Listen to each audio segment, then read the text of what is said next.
그러면 말씀을 시작을 하도록 하겠습니다.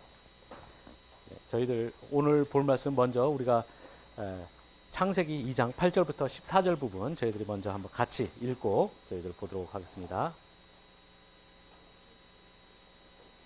창세기 2장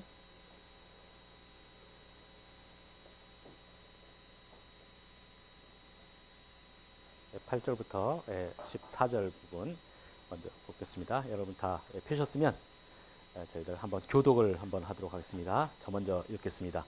여호와 하나님이 동방의 에덴에 동산을 창설하시고 그 지으신 사람을 거기 두시니라.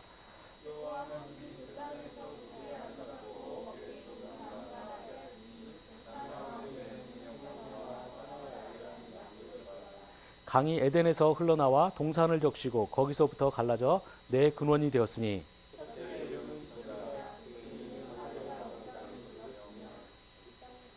그 땅의 금은 순금이요 그곳에는 베델리엄과 호마노도 있고 다 같이 읽겠습니다. 셋째 강의 이름은 히데겔이라. 아수르 동쪽으로 흘렀으며 넷째 강은 유브라데였더라. 아멘. 오늘 이제 저희들이 볼 말씀은 이제 에덴에 대해서 여러 가지 설명이 나와 있습니다. 먼저 우리가 강의 안에 이제 보듯이 첫 번째로 생명나무와 선하게 알게 하는 나무도 있고 그 외에 각종 나무가 있다고 그랬죠. 에덴 동산이 상당히 잘 꾸며진 곳이고 거기에는 이제 온갖 좋은 것들이 있다는 것입니다. 그리고 그 중에 이제 중요한 역할을 우리가 성경에 계속적으로 중요한 역할을 하게 되는 생명나무와 선악과도 있다라는 이야기가 나오고요. 그리고 나서는 이제 에덴에서 나오는 네 개의 강에 대해서 이야기가 나옵니다. 그래서 뭐 비손, 기혼, 히데겔, 유브라데라고 되어 있는데 이 중에서 우리가 히데겔하고 유브라데는 우리가 좀 어느 정도 알 수 있는 강이에요. 나머지는 잘 모릅니다. 그래서 이제 이런 그 정보 때문에 옛날부터 이제 사람들이 항상 관심 가졌던 것이 도대체 이곳이 어디냐. 그래서 이제 찾고 싶어 하는 거죠. 그럼 우리가 그 고대 근동의 지도를 보면 대강 그래서 여기가 이제 팔레스타인 지역이 여기가 있고 그다음에 여러분이 아는 이제 이 페르시아만이 이쪽에 있고 그 유브라데랑 티브라스 강이 이렇게 이제 두 개가 갈라지는 곳이고 이 아수르가 이쪽에 차지하게 됩니다. 아수르 또는 이제 바벨론이 이쪽에 차지하게 됐고 이제 하란이라는 곳이 이쪽에 있죠. 그래서 아브라함이 이쪽 그 우르에서 살다가 이렇게 하란을 가서 이렇게 팔레스타인 지역으로 이렇게 들어오도록 돼 있는데 이제 우리가 이쪽에 두 강에 대해서는 이제 정보가 어느 정도 있으니까 이제 그 에덴이 이쪽 어디 있지 않았겠느냐 열심히 생각을 합니다. 근데 뭐 결과적으로 말하면 에덴 동산을 찾을 수 있는지는 우리가 여전히 수수께끼라고 저는 생각을 하는 것이 좀 더 적절하지 않을까 생각을 하고요. 나중에 우리가 3장에서 다시 나오지만 하나님께서 그룹들을 에덴 동산에 두셔가지고 에덴으로 가는 길을 막았다고 돼 있잖아요. 저는 이제 그런 부분을 우리가 과연 어디까지 우리가 어느 정도 역사적으로 있고 어디까지를 그러니까 상징적으로 읽을 때에 대해서 쉽지가 않습니다. 창세기 1장부터 3장은. 그런데 저는 그 부분에 하나님께서 에덴 동산으로 가는 길을 막았다라는 것은 어느 정도는 상징적으로도 읽을 수 있지 않을까 생각을 합니다. 그렇게 돼서 하나님께서 에덴으로 가는 길을 막았다 그러면 그 말은 이제 다른 말로 하면 우리들이 알고 싶어도 알 수가 없다는 차원에서 이해하는 것이 나을 것 같습니다. 그래서 아직도 보면은 이제 가끔 고고학적으로 이쪽이 에덴이 아닐까 이런 식으로 열심히 따지는데 그거는 아마 제가 볼 땐 불가능한 것 같아요. 우리가 이제 나중에 요한계시록 21장, 22장에 가면 이제 생명나무로 가는 길이 다시 열리게 되죠. 그 성경 제일 마지막 부분에. 저는 이제 그때 가서야 하나님께서 허락하셔야 그때 가서 이제 에덴이 어떤 것이었든지 실체도 나올 수도 있고 또 어떤 그 상징과 역사가 만나는 그 시기는 이제 그때일 것이라고 생각하고 그 전까지는 우리들이 어떤 방식으로든지 그 에덴을 찾는 것은 어리석은 거죠. 그러니까 어떤 분들은 이제 그런 질문을 많이 하거든요. 우리가 하나님께서 생명나무로 가는 길을 막해서 에덴으로 가는 곳에 이제 그룹을 두셨는데 우리가 어떻게든지 에덴을 찾아내가지고 생명나무를 먹으면 어떻게 되냐 이 질문을 좀 굉장히 많이 던져요. 네, 이제 그 부분에 대해서 저는 굉장히 쓸데없는 생각이 되는 거죠. 만약 우리는 지금 현재 하나님께서 우리에게 주신 구원의 방식은 너무너무 간단해요. 우리가 신약 이후에는 오직 예수 그리스도를 믿음으로 구원은 되는 거죠. 그러니까 생명나무 열심히 찾아내가지고 그거 따먹고 그 구원 얻으려고 하는 대신에 주어진 거 하면 되는 거죠. 근데 항상 보면 제가 이렇게 신앙생활을 하고 또 이제 성도들 같이 있면서 하다 보면 사람들은 참 희한한 것에 대해서 관심을 많이 갖고 꼭 하려는 방식으로 안 하고 꼭 다른 방식으로 뭔가를 해결하려고 드는 거죠. 예, 꼼수를 찾아서 하는데 그런 사람들에게 그거 찾을 시간에 차라리 예수님을 더 잘 믿으면 된다라는 말을 제가 해드리고 싶고요. 혹시라도 그런 식으로 에덴을 억지로 찾아내 갖고 생명나무 열매를 따먹으려고 하는 사람들은 저는 뭐 같다고 생각하느냐, 그 철로역정에 보면 담장을 넘어 들어온 자들이 있어요. 그러니까 결국 천국문에 들어가는데 옆으로 새 가지고 어떻게든지 해보려고 하는 사람들이죠. 그 사람들은 결국은 하나님께서 천국문에 들어가는 거 허락하지 않으시는 거죠. 그러니까 아주 쓸데없는 생각을 안 하는 것이 제가 볼 땐 신앙생활에 더 좋은 지혜로운 일이라고 생각을 합니다. 그래서 강은 그렇게 이해할 수 있고, 그 다음에 에덴 동산이 창세기 1장과 창세기 2장은 결국은 우리 기독교인들이, 그러니까 우리 하나님을 믿는 자들이 돌아가야 될 곳이죠. 그래서 그런 면에서 이제 에덴 동산은 우리가 성경 전체적으로 보면 계속적으로 그 모든 중요한 주제도가 연결이 됩니다. 어떤 면에서 되냐면 거기 제가 회색으로 표시해 놓은 부분 보시면은 그 성경의 중심이 되는 하나님과 백성의 만남의 장소에 볼 수가 있는 거죠. 그래서 우리가 제일 처음에 에덴 동산이, 그러니까 인간이 죄를 짓기 전에는 에덴 동산에서 사람이 하나님과 막힘없이 만날 수 있었어요. 아마 우리가 아담이 죄 지은 다음에 하나님께서 그 동산에 선을 할 때 하나님께서 이제 동산을 거니시다가 뭐 이런 내용 나오잖아요. 아마 죄 짓기 전에는 하나님과 그 사람 사이가 훨씬 더 가까워서 서로 막힘없이 하지 않았을까 생각을 합니다. 근데 이제 죄를 지으면서 에덴 동산으로 가는 길이 차단됐고, 차단됐다는 말은 또 뭐냐면 하나님과 직접적으로 교제를 나눌 수 있는 곳이 막혔다는 거죠. 그래서 이제 인간은 더 이상 하나님 앞에 설 수가 없게 되는데, 이제 이것을 해결하는 것이 무엇이냐? 바로 이제 성경에서 한시적이지만 에덴 동산 같지는 못하지만 하나님께서 열어놓으신 길이 이제 바로 우리가 구약성에서 제일 중요한 게 이제 성막인 거죠. 그래서 하나님께서 성막을 통해서 이제 백성과 하나님이 만나게 되는 거고요. 그 다음에 이 성막이 나중에 보면 더 확장되는 것이 이제 성전이죠. 그리고 이제 성막, 성전 이렇게 가게 되고, 그 다음에 이 구약에서는 그렇게 해서 성막과 성전이 하나님의 임재의 장소로서 역할을 하고, 하나님과 백성이 제한적이지만 함께하는 곳으로 이제 허락을 했습니다. 그런데 이제 신약으로 가면 그 결정적으로 차이가 나는 것이 무엇이냐? 이제는 구약은 건물을 통해서 간접적으로 하나님과 만났다면, 이제는 신약에서는 예수 그리스도가 직접 오신 거죠. 우리 가운데 임했다라고 되어 있습니다. 한번 여러분이 우리가 요한복음 1장으로 한번 가서 보시면, 요한복음 1장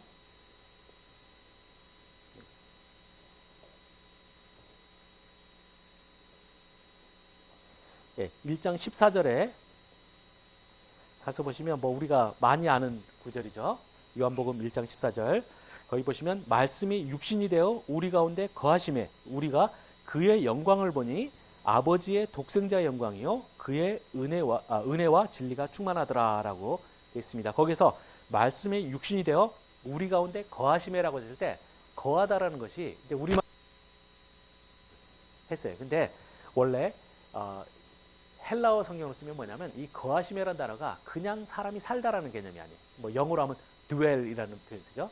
그런 표현이 아니고 그 영어로, 그러니까 우리 히브리어를 영어로 옮겨서 이렇게 헬라어를 옮겨서 쓰면 테버네클이라는 것을 써요. 동사가 굉장히 어려운 동사를 쓰죠. 테버네클드 이렇게 되세요. 그래서 하나님께서 우리 가운데 테버네클 하셨다라고 되는데, 이 테버네클이 뭐냐면 성막이라는 단어예요. 근데 성막이라는 이 명사를 동사로 만들어 갖고 과거형으로 해서 이렇게 ed를 붙여놓은 거죠. 그래서 결국 예수님께서 우리 가운데 거하셔매라는 말은 직역을 하자면 뭐냐면 예수께서 우리 가운데 성막을 치심해라는 거죠. 그래서 예수님이 이 땅에 오신 것은 뭐냐면 바로 구약에서 예수님의 예표로 사용됐던 성막 그 자체가 대신되는 거죠. 그래서 예수님께서 이 땅에 직접 이제 간접적인 것이 아니라 직접적으로 예수님께서 이 땅에 오신 겁니다. 그래서 성막과 예수님은 연결이 돼 있어요. 그래서 예수님도 역시 에덴 동산에서 방식과 똑같은 방식으로 하나님께서 자기 백성과 함께하는 길로서 이렇게 그 하나님 예수님께서 오신 거죠. 그런데 이제 구약에서는 간접적이지만 이제 신약에서는 하나님 자체가 직접적으로 오셨다는 거. 이제 그 점에서 커다란 차이가 있습니다. 그리고 이제 예수님께서 승천하신다면은 성막이 무엇이 성막이 되느냐 할 때 성도들이 바로 바로 성막, 그러니까 성막이 되는 겁니다. 그래서 여러분이 고린도전서 같은 데 보면 많이 나오는 구절이 그러므로 너희가 성령께서 거하시는 하나님의 전인 줄 알지 못하느냐 이런 말씀이 여러 번 나오죠. 그래서 우리가 예수님을 승천하신다면은 이 땅에서 하나님께서 거하신 곳이 없어진 것이 아니라 바로 성도들 개개인. 그래서 어떻게 살아나게 되냐 할 때 그 성경에서 말하는 거 뭐냐면 우리가 각자가 성막처럼 살아는 거죠. 근데 성막할 때 성막은 뭡니까? 거룩한 성자잖아요. 그러니까 제가 나중에 이제 성막 신학에 대해서 쭉 이제 자세하게 다루면서 또 살펴보겠지만 이 성막은 하나님께서 임재하시는 곳이기 때문에 거룩 그 자체죠. 그래서 우리가 그 백성들이 성막으로 하나님에게 다가간다 할 때 어떻게 했습니까? 유일하게 하나님께 다가갈 수 있는 방법은 뭐냐? 내가 하나님 앞에서 거룩해지는 것밖에 없어요. 그것이 이제 구약에서 계속적으로 가르치는 가르침이었고요. 그런데 이제 성도 개개인이 성막이 됐다 할 때 우리가 성도들이 어떤 방식으로 살아야 되느냐는 간단한 거죠. 우리가 성경에서 유일하게 하나님의 백성이 살 수 있는 방법은 뭐냐? 거룩 성막처럼 그리고 하나님의 임재한 것처럼 사는 거예요. 그래서 우리 기독교 구원원에서 자꾸 이제 그 구원파나 이런 데서 말하는 것이 우리가 오직 하나님께서 의롭다 칭하심으로써 그러니까 우리가 하나님께서 우리를 믿음으로 거룩해진다는 거 이신칭 이야기하잖아요. 그래서 내가 믿음으로 의롭게 된다는 말 여기까지만 딱 하고 말해. 그러니까 내가 하는 것이 내가 어떤 행위나 이런 걸 통해서 하는 것이 아니라 그냥 내가 믿으면 의롭게 된다라는 것만 이야기해. 근데 여기까지만 하고 그 다음에 뭐냐? 방치해버리는 거죠. 그 뒤로는 내가 어떻게 살아야 되느냐 할 때 하나님께서는 아무 말 안 하셨다는 거예요. 근데 그건 완전히 거짓말이에요. 왜냐하면 우리가 내가 하나님의 그 믿음으로 내가 의롭게 됐다 할 때 우리들은 내가 하나님의 성전이 되는 거고요. 하나님 성전이 됐다 할 때는 내 삶은 딱 하나밖에 없는 거죠. 내가 삶이 거룩하게 돼야 되는 거예요. 그래서 우리가 성경에서는 그 이제 고린도 교회에서 그 말씀을 주셨을 때 그 고린도 교회가 굉장히 타락한 곳이잖아요. 그러면서 거기서 이제 성관계나 이런 걸 못하게 하는 거죠. 왜 못하는 것이냐?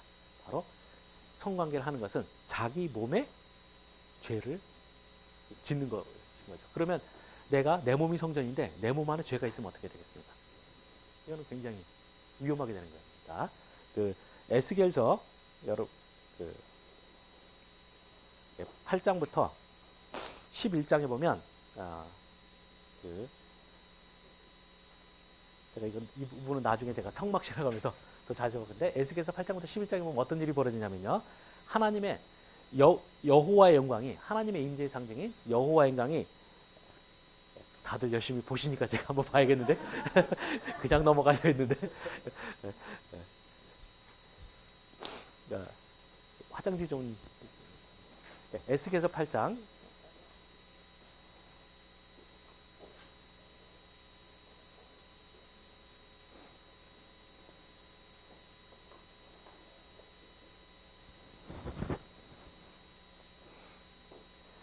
그 에스겔서 8장에 이제 보시면 원래는 우리가 성막에 하나님의 영광이 임하도록 됐습니다. 그 여러분이 보시니까 제가 일단은 좀 더 본질적으로 들어가면 한번 출애굽기 먼저 한번 가죠. 출애굽기 24장 여러분이 15절부터 18절 부분을 한번 먼저 보겠습니다.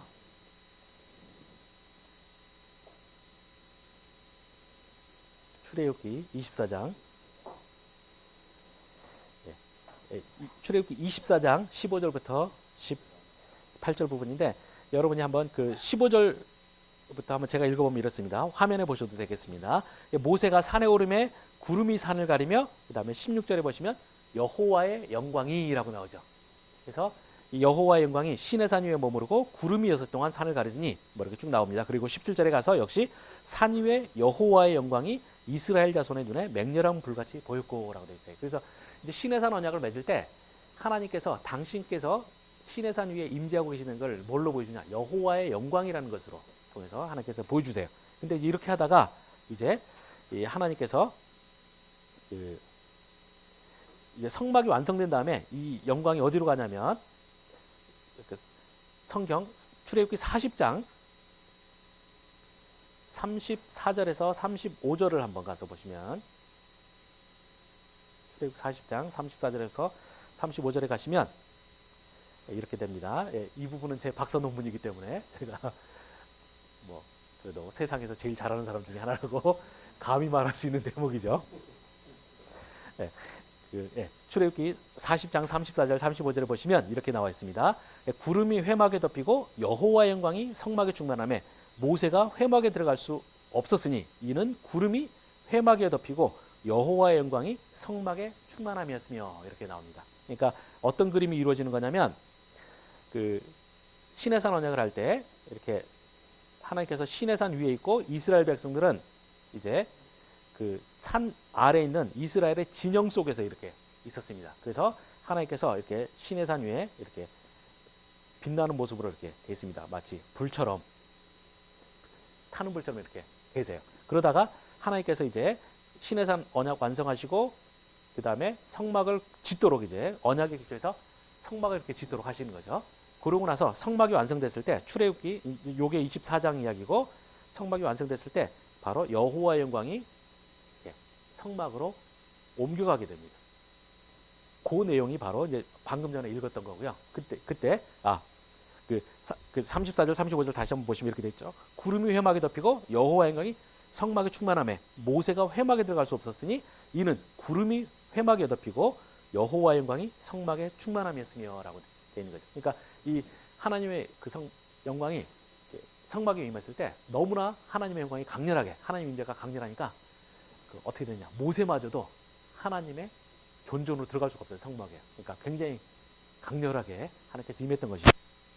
이렇게 함으로써 이제 하나님께서 내가 시내산 위에서 성막으로 나의 임재의 처소를 이동한다는 걸 사인을 이제 보여주셨어요.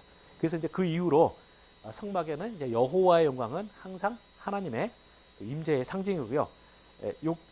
이러고 나서 여러분이 이제 열왕기상 8장으로 한번 가서 보시기 바랍니다. 열왕기상 8장. 열왕기상 8장.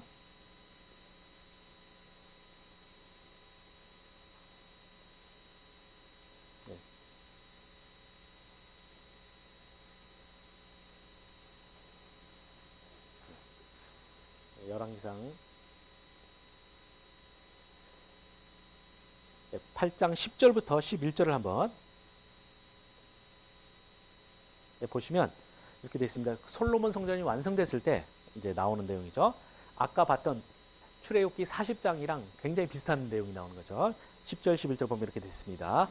제사장이 성소에서 나올 때 구름이 여호와의 성전에 가득하며 제사장이 그 구름으로 말미암아 능히 서서 섬기지 못하였으니 이는 여호와의 영광이 여호와의 성전에 가득함이었더라라고 되어 있습니다. 그래서 여호와의 영광이 역시 나타나셔가지고 이제 이 여호와의 영광으로 바로 하나님께서 내가 이곳에 임재한다라는 거 사인을 이렇게 보여주셨어요. 그래서 이제 이후로 여호와의 성전은 항상 하나님의 영광이 임하는 곳, 그리고 하나님의 임재가 임하는 곳으로 이렇게 됐습니다. 그리고 이제 이렇게 됐고, 여러분이 나중에 아시는 바와 같이 히스기야 시대에 당대 최고 강대국이었던 아수르가 쳐들어왔다가 허무하게 쫓겨나는 사건이 있잖아요. 사내립이 예루살렘 다 둘러쌌는데 하나님의, 그러니까 히스기야가 하나님께 기도하고 이적에 의해서 그냥 갑자기 그냥 군대가 큰 병고를 당하고 사내립도 이제 돌아가 버리게 되는 그런 일이 있죠. 그리고 고국에 이제 사내립이 돌아갔는데 거기서 이제 그 아들들이 배신해가지고 이제 쿠데타 일어나서 이제 사내립이 죽게 되는 일이 벌어져요. 근데 그 사건이 이제 많은 학자들이 생각할 때는 이제 뭐냐면 바로 시온의, 그러니까 예루살렘 성전이 있는 산 시온산의 불가침성을 해서 소위 시온신학이라는 게 만들어진 계기가 된다라고 생각을 합니다. 그러니까 시온신학은 뭐냐? 여호와께서 함께 하시는 한 절대 예루살렘은 신성 불가침이고 절대 무너지지 않는다라는 식으로 되는 거죠. 그렇게 돼서 이스라엘 백성들이 이제 강한 그 확신을 가졌는데, 문제는 뭐냐? 그 시온이 안 무너지는 유일한 근거는 뭐냐면 이스라엘 백성들이 하나님의 임재와 함께할 만한 거룩성을 가질 때뿐이에요. 근데 이제 그렇게 이스라엘 백성들이 이것을 자신들의 거룩성은 점검하지 않고 하나님께서 우리와 함께 하시니 우리는 절대 멸망하지 않는다. 이것만 이제 생각을 하다가 이제 그런 와중에서 결국 에레미야 시대, 에스겔 시대에 이스라엘의 유다가 완전히 멸망하잖아요. 예루살렘 성이 있음에도 불구하고. 그때 이제 무슨 일이 일어났느냐? 그걸 이해하셔야 되는데 이제 에스겔서 8장으로 가서 보시면 에스겔서 8장에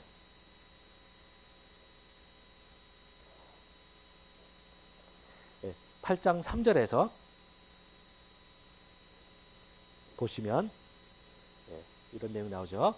그가 손 같은 것을 펴서 내 머리털 한 모습을 잡으며 주의 영이 나를 들어 천지 사이로 올리시고 하나님의 환상 가운데에 나를 이끌어 예루살렘으로 가서 안뜰로 들어가는 북향문에 이르시니 거기에는 질투의 우상 곧 질투를 일어나게 하는 우상이 있는 자리가 있는 곳이라라고 그랬죠. 그러니까 이스라엘이 하나님을 잘 섬기지 못하고 이방 신을 하나님께서 싫어하시는 어떤 우상들을 그때 세워놓고 여전히 이스라엘은 그런 상태에서 내가 하나님을 믿으니 그리고 하나님께서 우리 예루살렘 성전에 있으니 절대 망하지 않는다 이런 식으로 생각하는 거죠. 그런데 그때 거기에 그렇게 우상만 3절에 있는 것처럼 우상만 있는 것이 아니라 4절에 보시면 이스라엘 하나님의 영광이 거기 있는데 내가 들에서 본 모습과 같더라. 그 여호와의 영광이 있는 거죠.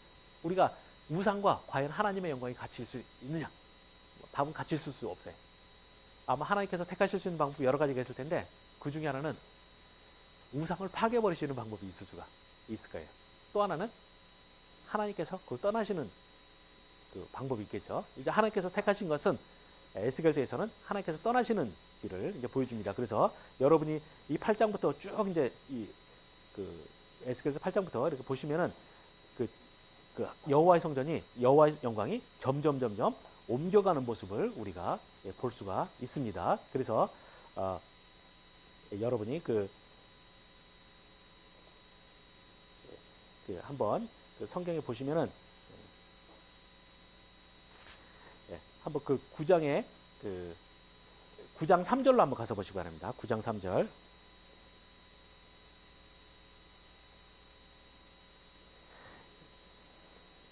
거기서 보시면 9장 3절에 보시면 이렇게 되어 있습니다. 그룹에 머물러 있던 이스라엘 하나님의 영광이 성전 문지방에 이르더니 여호와께서 그 가는 베옷을 입고 서기관들의 먹그릇을 찬 사람을 불러라고 되어 있는데 그게 뭐냐면 여호와의 성전 여호와의 영광이 원래는 어디에 임재하게 되냐면 그 예루살렘 성전의 가장 깊은 곳에 있는 법궤 위에 있어요.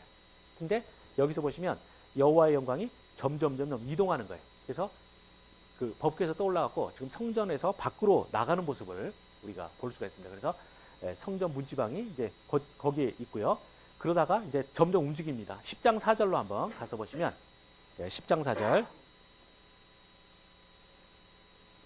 10장 4절에 보시면 또 이렇게 되어 있습니다. 여호와의 영광이 그룹에서 올라와 성전 문지방에 이르니 구름이 성전에 가득하며 여호와의 영화로운 광채가 뜰에 가득하고 그룹의 날개 소리는 바깥 뜰에까지 들리는데 여호와 전능하신 하나님이 말씀하시는 음성 같더라라고 되어 있는데 이제 이 모습이 우리가 언뜻 보면 맥락을 모르면 굉장히 좋은 것처럼 들려요. 여호와의 영광이 강하게 보이고 근데 그것이 아니라 여호와의 영광이 점점 움직이면서 사람들이 원래는 법궤 안에 있어서 보지 못하던 곳에서 점점 사람들이 느끼고 곳으로 나오게 되는 거죠. 근데 그 말은 뭐냐? 하나님께서 지금 점점 움직여서 떠나가시는 모습으로 돼 있는 것입니다. 그렇게 해가지고 또 그 뒤로 이제 가서 보시면 10장 18절로 이제 가서 보시면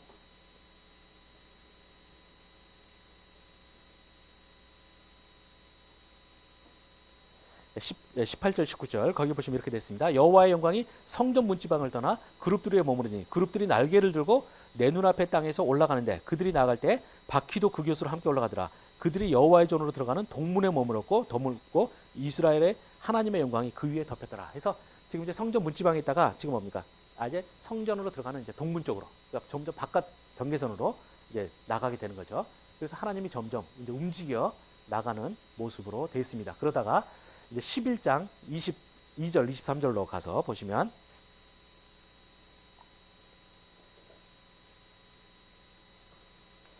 이렇게 됐습니다. 그때 그룹들이 날개를 드는데 바퀴도 그 곁에 있고 이스라엘 하나님의 영광도 그 위에 덮였더니 여호와의 영광이 성읍 가운데에서부터 올라가 성읍 동쪽산에 머무르고라고 되어 있죠. 그러니까 지금 이제는 이스라엘의 그 성전에서 이제 아예 성전 경계선 완전히 떠나가지고 어디 가냐? 예루살렘 성전 끝에 경계선까지 나가요. 계속 동쪽으로 이동하시는 이유는 뭐냐면 그 성전의 입구가 항상 동쪽에 있었어요. 그래서 이제 동쪽 방향으로 해서 쭉 해서 하나님께서 계속 문으로 해서 나가버리시는 거죠. 그래갖고 나가서 아예 이제 예루살렘 밖에까지 나가는 거예요. 그래서 이제 이런 식으로 해서 에스겔이 본 환상 속에서 하나님께서 예루살렘을 버리시는 모습이 이렇게 나오는 거죠.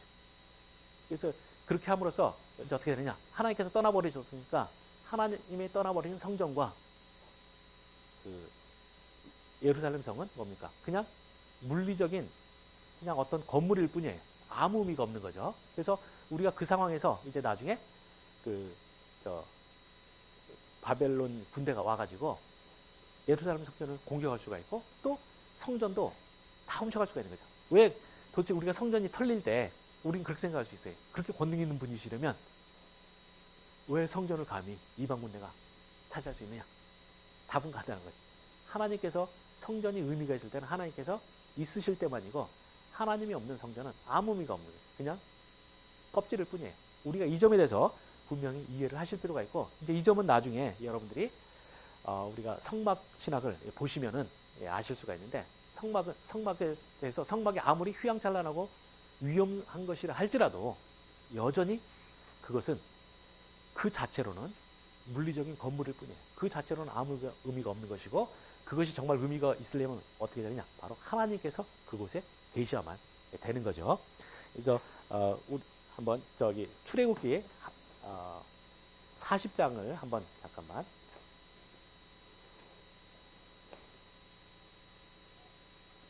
네, 출애굽기 40장.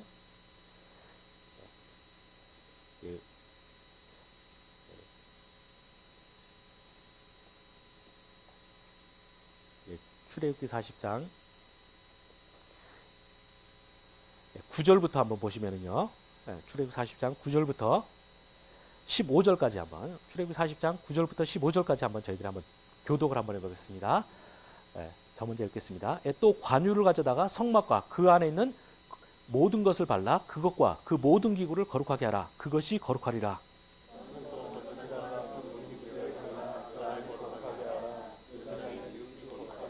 너는 또 물두멍과 그 받침에 발라 거룩하게 하고 아론에게 거룩한 옷을 입히고 그에게 기름을 부어 거룩하게 하라. 거룩하게 하여 그가 내게 대제사장 직분을 행하게 하라. 그 아버지에게 기름을 부은 같이 그들에게도 부어서 그들이 내게 대제사장 직분을 행하게 하라. 그들이 기름 부음을 받았음즉 대대로 영원히 제사장이 되리라 하심에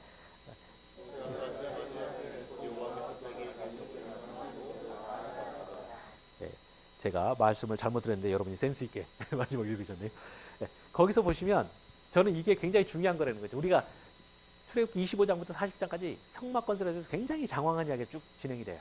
근데 그 모든 그 성막은 이 지금 우리가 읽은 본문에 내용이 없으면 아무 의미가 없을 뿐이에요. 우리가 9절부터 벌어지는 중요한 내용이 뭐냐면 바로 관유를 바른다는 거죠. 이 관유라는 거는 우리가 붓는 기름이라는 뜻인데 한자 말을 굳이 말하자면 그러니까 영어로 하면 anointing oil. 그래서 우리가 그 목사님들 안수할 때 우리가 소위 성령의 기름을 받는 것처럼 상식적으로 하죠. 그래서 목사님이 안수는 하시지만 그걸 anointment라고 하죠. 목사님 위임하는 거예요. 마찬가지로 여기서 anointing oil은 구약성에서 이제 선지자나 왕이나 누구를 어떤 직분에 세울 때 이제 그 기름을 붓는 건데 바로 그 기름을 통해서 여기서 말씀하신 거는 그 하나님께서 상징적으로 그 기름을 통해서 거룩하게 하는 거죠. 그래서 성막이 그 자체 건물의 의미가 있는 것이 아니라 거기에 하나님께서 당신께서 승인하신다는 의미로 기름을 부어줬을 때 바로 이 성막은 이제 물리적으로 완성이 되는 거고요. 그 다음에 그런 물리적으로 완성된 성막만이 의미가 있는 것이 아니라 12절부터 나오는 것처럼 성막에서 일하는 사람들이 또 필요하잖아요. 제사장들이 있는데 이 제사장들에게 기름을 부어서 제사장들이 거룩해져야만 돼. 그리고 이럴 때 해야지 진짜로 의미가 있는 거죠. 그래서 성막은 건물이 중요한 것이 아니라 먼저 하나님께서 성막을 거룩해 하시는 기름, 그 다음에 그곳에 사역자들의 기름 부음 받음, 이것이 합쳐져야만 되는 거죠. 그래서 이럴 때에만 진정으로 성막이 이제 가치가 있는 것이고, 만약 이것이 없다, 그럼 아무 의미가 없어요. 그래서 제가 우리 전사님들한테 출애굽 가르치면서 항상 뭐라고 하냐면, 교회의 진짜는 뭐냐 할 때 껍질인 건물이 아니라는 거죠. 건물을 아무리 크게 지어봤자 거기 안에 하나님의 기름 부심이 없으면 그건 아무 의미가 없어요. 얼마든지 우리가 하나님께서 성전을 버리시니까 그 성전이 망해버리는 것처럼 교회도 마찬가지인 거죠. 아무리 큰 교회를 세워놔도 그 교회가 하나님의 거룩하심이 존재하지 않으면 하나님이 거기서 여호와의 영광을 거두시는 순간 교회로 무너질 수가 있어요. 우리가 이 점에 대해서 결국 착각해서는 안 되는 거죠. 우리가 한국교회가 하나님께서 큰 은혜를 부어주셔서 70년대부터 90년대까지 굉장히 많은, 세계적으로도 아주 최고 그냥 대형교회들이 많이 나왔어요. 근데 지금 어떻습니까? 그 대부분의 교회들이 1세에서 2세로 넘어가는 과정에서 굉장히 많은 잘못해서 다 무너졌어요. 우리 교단에서도 굉장히 중요한 교회들이 다 무너지는 거죠. 근데 그런 것들이 왜 그러느냐 할 때, 이분들이 처음에 막 하나님께서 은혜 주셔서 큰 성장을 거둘 때, 그때 그것으로 모든 것이 다 되는 것좀 하고 그것이 공부할 거라고 생각하는 거죠. 그러다 보니까 뭐까지 했느냐? 이분들이 자기 때 가졌던 그 영광을 1대 목사님이 자기 2대 목사님에게 물려주는 거죠. 그러면서 마치 자기가 물려줄 때 그곳의 영광이 영원히 갈 거라고 생각하는데, 그건 절대 안 그러는 거죠. 우리가 그 2대 목사가, 저는 그러니까 아버지가 아들에게 교회를 물려준 것이 저는 무조건 나쁘다는 생각은 안 해.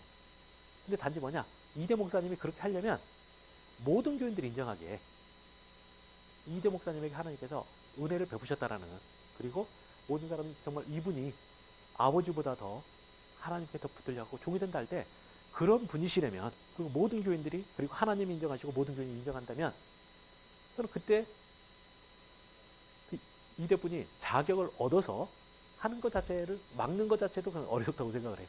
근데 지금 대부분의 경우는 그렇게 아니죠. 억지로 말도 안 된다고 하는 걸 통해서 하는 거고, 또 그 다음에 저는 이제 그런 경우에도 우리들이 항상 지혜가 필요한데, 지금 시대 상황이나 이런 모든 부분에서 아니다 그러면 그것이 안 되면, 그러니까 정말 훌륭한데, 이대가 훌륭한데 안 되면 인정을 딴 데 가서 받아버리는 거죠. 그 스위스에 제가 이름은 기억 안 나는데 어떤 굉장히 중요한 기업이 있어요. 거기는 지금 100년인가 넘도록 계속적으로 세대를 이어서 거기서는 그 병영 세습이 돼요. 근데 세습을 하는 과정에서 그 2세 교육에 제일 중요한 게 뭐냐면, 그 2세는 회사를 물려받으려면 반드시 세계적인 다른 기업에 가서 성과를 내야만 되는 거예요. 그 성과가 되고 모든 것이 이 사람이 우리 가문을 이끌 수 있다라고 할 때만 받아주는 거예요. 저는 이제 정말 2세가 아무리 보기에 훌륭하다 그러면 그렇게라도 하는 방식을 통해서 할 수는 있으면 되는데, 지금 한국교회는 이제 이런 모든 절차가 없이 그냥 무조건 억지로 아버지가 하나님으로부터 은혜 받아서 했던 그곳에 그냥 밀어넣기 식으로 되는 거죠. 근데 이 속에서 우리가 모든 것이 이제 무너지게 되는 거죠. 그러면서 우리가 좀 깊이 깨달음이 있어야 되는 것 같고, 또 그 다음에 1세 목회자가 아무리 잘했다 할지라도 그것도 마찬가지입니다. 여전히. 그렇기 때문에 1세가 죽을 때까지는, 또는 1세가 마칠 때까지는 하나님의 영광이 있을 수 있느냐? 그건 아니죠. 그곳에 여전히 하나님의 교회가 제대로 될 때는 뭐냐면, 그 1세 목회자 역시 하나님의 거룩성이 그 1세 목회자에게 여전히 있을 때에만 되는 거예요. 근데 이런 면에서 여러분의 열성 때문에 갑자기 창세기에서 이쪽으로 넘어가고, 근데 지금까지 다 보셨으니까 이쪽에서 보시면, 그래서 저는 이 성막신학과 관련해서 굉장히 재밌는 게 뭐냐면, 이렇게 기름 부음 얻어갖고 성막이 세워졌는데, 그 다음에 일어나는 제일 첫 번째 사건이 뭔지를 좀 우리가 보시면, 레위기 10장 1절 2절,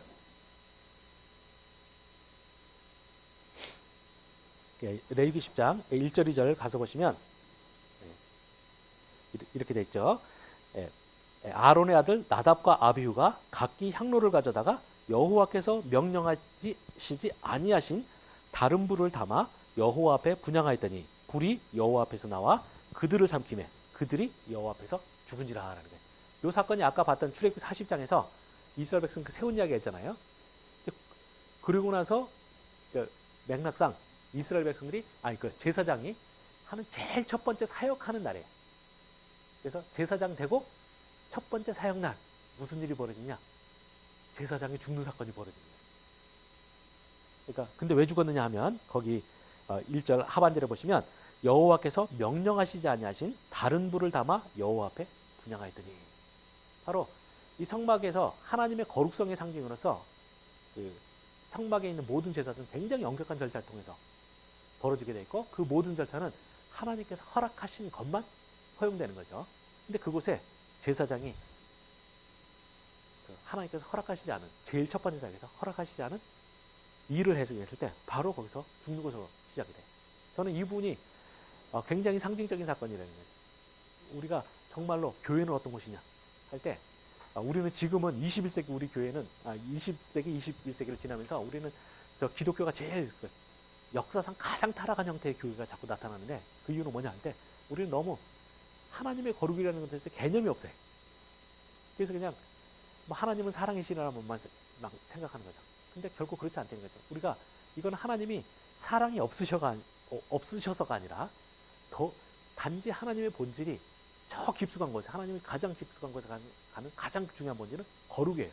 그러다 보니까 하나님의 거룩에 충돌되는 일은 그냥 이런 일이 벌어질 수밖에 없는 거예요. 우리가 이걸 기본적으로 이해하고 나서 그 다음에 하나님은 사랑이시라는 이야기를 해야 되는데, 우리 20세기 교회가 잃어버린 게 뭐냐면, 이 하나님은 거룩이시라는 것은 이야기를 아예 안 하고 항상 하나님은 사랑이라는 것만 이야기를 하는 거예요. 근데 이거 자체가 잃어버린 거예요. 우리가 이 정말 한국교회가 하나님 앞에서 이 원래의 영광을 회복하고 싶으면 방법은 아주 간단해요. 하나님의 거룩이 무엇인지를 정확히 이해하고, 정말 이런 일이 우리 교회도 일어날 수 있다. 하나님의 거룩이 진짜로 이곳에 임하면 무슨 일이 일어날 것인가에 대한 깊은 고민이 있어야만 되는 거죠. 그래서 하나님의 거룩이 회복되고 나면 그 다음부터는 하나님께서 나머지 일은 다 하시게 돼 있어요. 저는 우리가 이 점을 좀 경험을 했으면 좋겠고요. 뭐 이렇게 이야기를 하면 또 이제 몇 분은 부들부들 떨 수가 있어요. 우리가 하나님의 사랑만 하면 편한데 이 거룩이 있으면 불편하지 않느냐. 제가 만약 이제 여기서 제가 우리 나중에 이제 정식으로 주일 오전에 첫 설교하는데 올라갔다가 설교 준비 잘못해갖고 강당 올라갔는데 갑자기 벼락 맞아서 뭐 이러면은, 그리고 여러분도 예배 드리는데 졸거나 갑자기 그냥 뭐 전기 충격 오고 뭐 이런 식으로 하는 걸 걱정하실 수 있는데, 그건 걱정 안 하셔도 돼요. 우리가 하나님의 안에서 거룩을 제대로 이해하고 있고 하나님의 그 거룩성을 우리가 깨닫고 나면 그 다음에는 분명히 제대로 된 하나님과 관계 속에서 우리는 굉장히 즐거운 신앙생활을 할 수가 있어요. 그 구약에 있는 절기들 보시면은 대부분의 절기도 뭐냐면 축제예요. 그러니까 아마 대속제일이나 이런 날 그날은 아주 엄숙하게 금식하고 막 이래야 되는, 그거 빼놓고는 대부분은 축제예요. 그래서 저는 정말로 우리가 하나님의 거룩이 제대로 있는 상태에서 하나님의 사랑을 체험하는, 이곳이 정말 이 땅에 다시 한번 시는됐으면 하는 소망이 제가 가득하겠습니다. 한번 우리가 그걸 한번 봤으면 좋겠고요. 일단 우리가 여기까지 해서 앞부분을 마치도록 하겠습니다.